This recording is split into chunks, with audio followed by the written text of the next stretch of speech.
Mi marido besó a otra mujer sobre mi propia tumba, en el funeral que él mismo organizó cuando yo todavía estaba viva.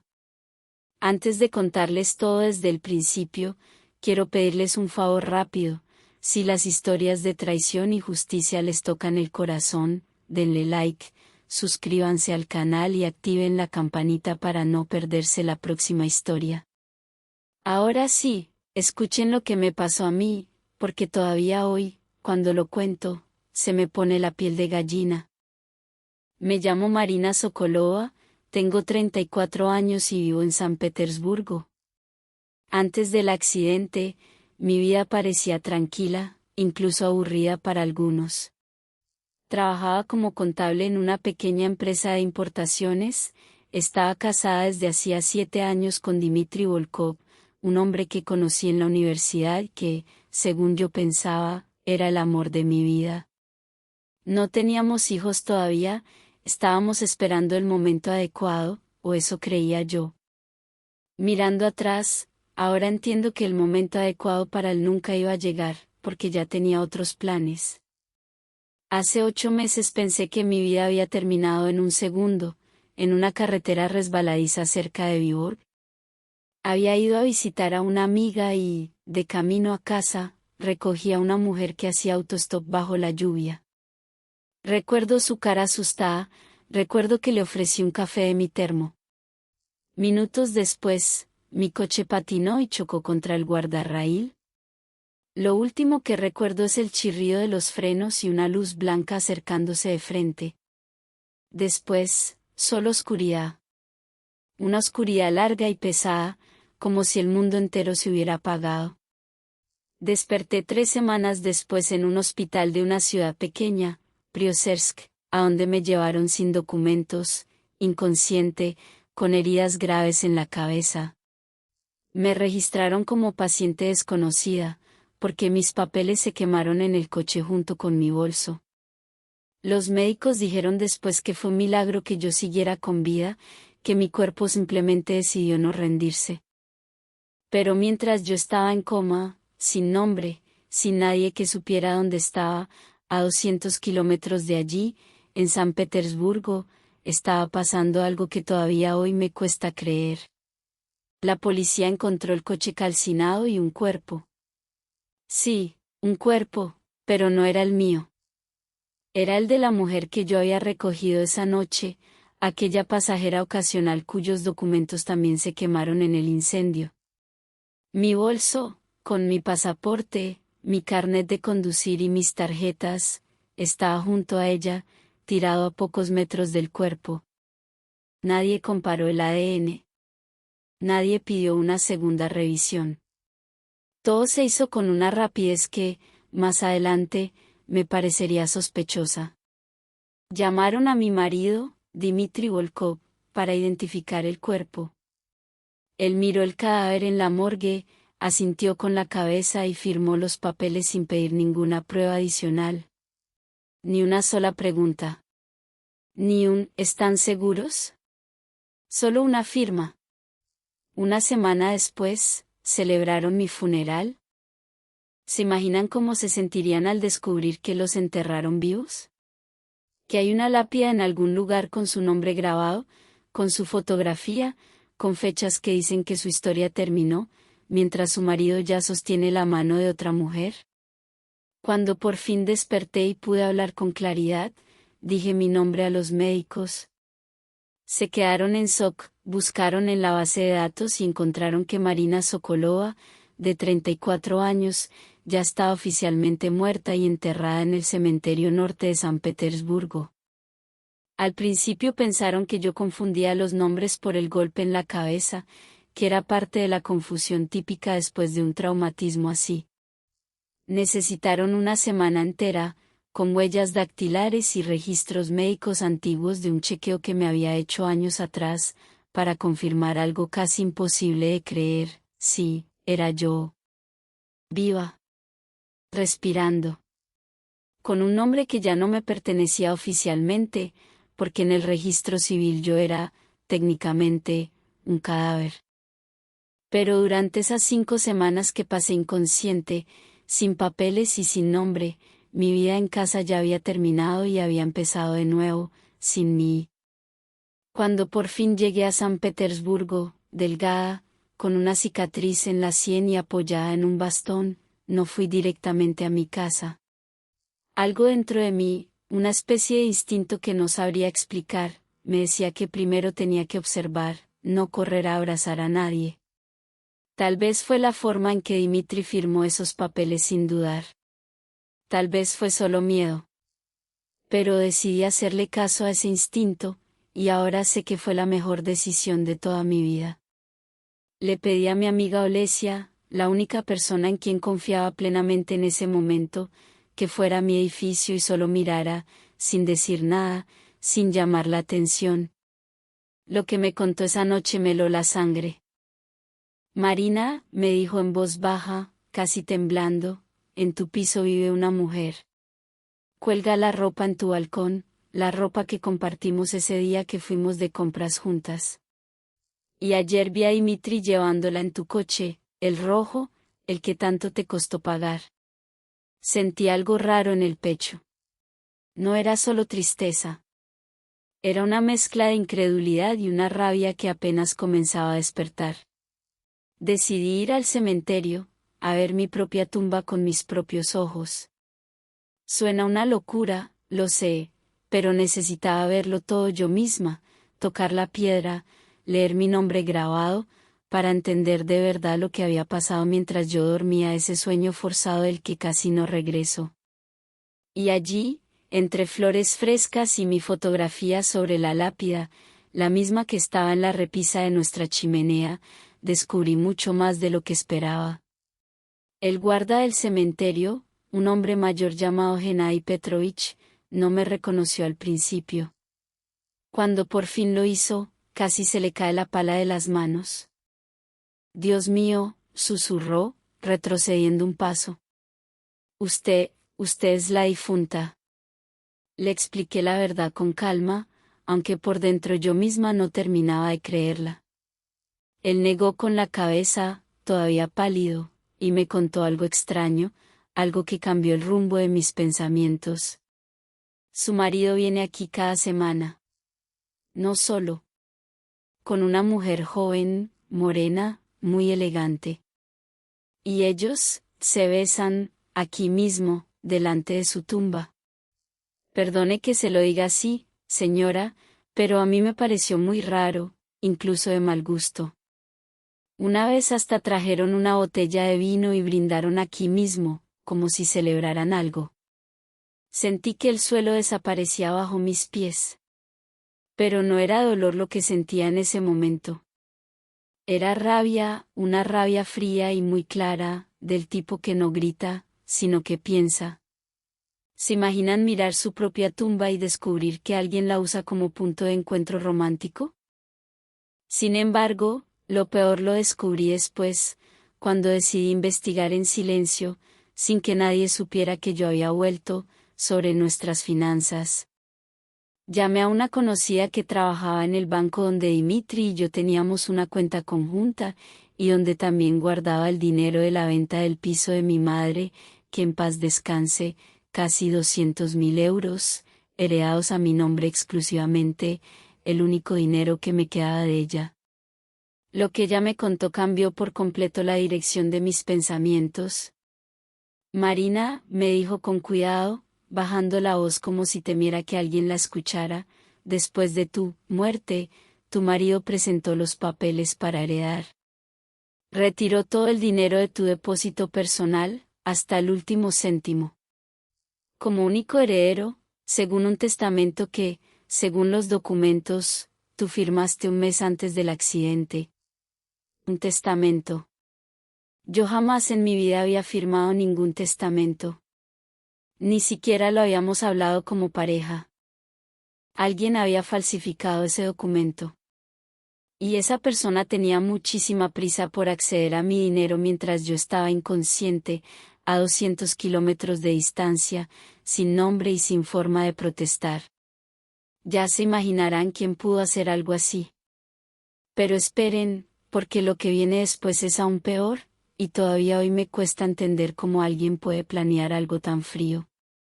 Contraté a un abogado privado, Víctor Andreyevich Kuzmin, especialista en disputas de herencias y fraudes documentales, y le conté toda la historia, desde el accidente hasta la conversación con Gennady Petrovich. Se quedó impactado, pero me dijo algo que me dio fuerzas para seguir adelante. Marina Igorevna, si el testamento es falso, y usted, gracias a Dios, está viva, esto lo cambia absolutamente todo. Pero necesitamos pruebas sólidas de la falsificación. Y necesitamos saber quién es esa mujer que está con su marido, porque en estos casos casi nunca actúa una sola persona. Decidí actuar con calma. Nada de entrar a gritos en la casa, nada de montar un escándalo delante de los vecinos que durante años me habían visto salir cada mañana al trabajo. Yo quería la verdad, documentada, imposible de negar, y quería justicia real, completa, no un momento de drama que se olvidara en una semana. A través de mi abogado descubrí el nombre de la mujer, Cristina Lebedeva, 26 años, antigua compañera de trabajo de Dmitri en la constructora donde él era director financiero. Resultó que su relación había empezado un año antes de mi accidente. Yo simplemente había estado demasiado ocupada cuidando a mi madre enferma, llevando la quimioterapia 2 veces por semana, como para darme cuenta de que mi propio matrimonio se estaba desmoronando en silencio. Pero lo que más sorprendió a mi abogado fue la velocidad con la que Dmitri arregló todo después de mi muerte. El certificado de defunción, el testamento falso, el cambio de titularidad del piso a su nombre, incluso el traspaso de mi coche, todo estuvo listo en apenas 10 días. 10 días. Demasiado rápido para un hombre destrozado por el dolor, ¿no creen? Parece, dijo Víctor Andreyevich, revisando los documentos uno por uno, con el ceño fruncido, que su marido ya estaba preparado de antes. Como si lo estuviera esperando. Estos trámites normalmente tardan meses, Marina. Él los hizo en días. Esa frase se me quedó grabada durante semanas, como si lo estuviera esperando. Contratamos a un perito calígrafo para analizar el testamento falso. El informe llegó 2 semanas después, la firma estaba falsificada, con buena técnica, pero no perfecta. El experto encontró 6 diferencias claras con mi verdadera letra, sobre todo en la forma de escribir la M de mi nombre, un detalle tan pequeño que nadie más lo habría notado. Después fuimos a buscar al notario que supuestamente había certificado el documento. La notaría existía, sí, pero el notario concreto, cuyo sello aparecía en el testamento, llevaba 2 años jubilado y vivía en otra ciudad, lejos de San Petersburgo. El sello había sido robado o falsificado, y mi abogado sospechaba que alguien dentro de esa misma notaría había ayudado, quizás sin saber toda la verdad, o quizás sabiéndola perfectamente bien a cambio de dinero. ¿Esto ya no era solo una traición de mi marido? Era un fraude planeado, un delito con nombre y apellido. Y en ese momento decidí algo, mi venganza no sería emocional. Sería precisa, fría y perfectamente legal. No iba a darle a Dmitri la satisfacción de verme llorar o gritar. Iba a darle algo mucho peor, la ley, cayendo sobre él con toda su fuerza.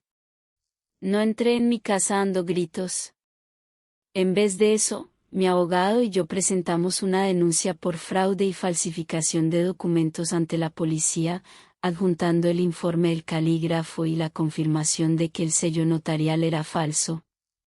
Al mismo tiempo, presenté una demanda judicial para que se reconociera legalmente que yo estaba viva. Sí, existe ese trámite, aunque parezca sacado de una película, y para anular el testamento falso y recuperar todo lo que me pertenecía. Mientras esperábamos que avanzaran los trámites, hice algo más, seguí investigando por mi cuenta. Descubrí que Dmitri, 2 semanas antes del accidente, había contratado un seguro de vida adicional a mi nombre, sin decírmelo, aumentando la cobertura casi al triple. Cuando se lo mencioné a Víctor Andreyevich, se quedó en silencio un momento largo. Eso, me dijo finalmente, no prueba que él provocara el accidente. Pero sí prueba que sabía exactamente qué hacer en caso de que algo le pasara a usted. Y eso, junto con la rapidez de los trámites después, no pinta bien para él. Nunca pudimos demostrar que Dimitri tuviera algo que ver con el accidente en sí, y quiero ser honesta con ustedes, no creo que él haya provocado el choque directamente. Pero sí sé, con pruebas, que en el momento en que pensó que yo estaba muerta, no dudó ni un segundo en aprovecharse de la situación en vez de llorar mi pérdida. Guardé el golpe más fuerte para el encuentro cara a cara. Organicé con mi abogado que la policía y un agente judicial llegaran a mi casa, justo en el momento en que yo entrara. Quería que Dimitri me viera con sus propios ojos, viva, de pie en la puerta de nuestro piso, antes de que le leyeran los cargos. Quería que ese instante quedara grabado en su memoria para siempre. El día llegó. Recuerdo que me temblaban las manos mientras subía las escaleras, no de miedo, sino de una mezcla extraña de nervios y algo parecido a la emoción de ver caer, por fin, todo ese castillo de mentiras. Toqué el timbre. Abrió Cristina. Al verme, se puso pálida, como si tuviera un fantasma delante. Y en cierto modo, quizás lo tenía. ¿Marina? Susurró, dando un paso atrás, agarrándose al marco de la puerta. Esto no puede ser. ¿Tú estás muerta? Terminé la frase por ella. Eso creían todos. Desde el fondo del piso apareció Dimitri con una taza de café en la mano, mi taza favorita, por cierto, la que me había regalado mi madre. Se le cayó de las manos y se rompió contra el suelo en cuanto me vio. El sonido de la porcelana rompiéndose todavía resuena en mi cabeza cuando pienso en ese momento. Tú estabas muerta, fue lo único que consiguió decir, con la voz quebrada, mirándome como si yo fuera un error del universo que había que corregir. Como puedes ver, no, le dije, muy tranquila, con una calma que ni yo misma sabía que tenía dentro. Pero tu testamento, Dima, sí que está bien muerto. Es falso. Y la policía ya lo sabe. En ese momento llegó un coche patrulla frente al edificio, con las luces todavía apagadas, discretas, tal como lo habíamos planeado con mi abogado. El rostro de Dimitri pasó de pálido a gris en cuestión de segundos. ¿Se imaginan lo que sentirían viendo cómo se derrumba toda una mentira en cuestión de segundos, justo delante de sus ojos? Los agentes subieron con calma, sin escándalo, y le explicaron a Dimitri que había una denuncia formal por fraude y falsificación documental, y que debía acompañarlos para declarar. Cristina, todavía en shock, se quedó parada en la puerta, mirando alternadamente entre él y yo, como si intentara entender en qué momento su vida perfecta se había convertido en una escena de comisaría. La investigación, que duró varios meses, confirmó que Dimitri había organizado el funeral sabiendo, o al menos sospechando fuertemente, que la identificación podía estar equivocada, pero decidió no pedir una prueba de ADN para acceder más rápido a la herencia y al seguro de vida. El peritaje confirmó la falsificación de mi firma en el testamento.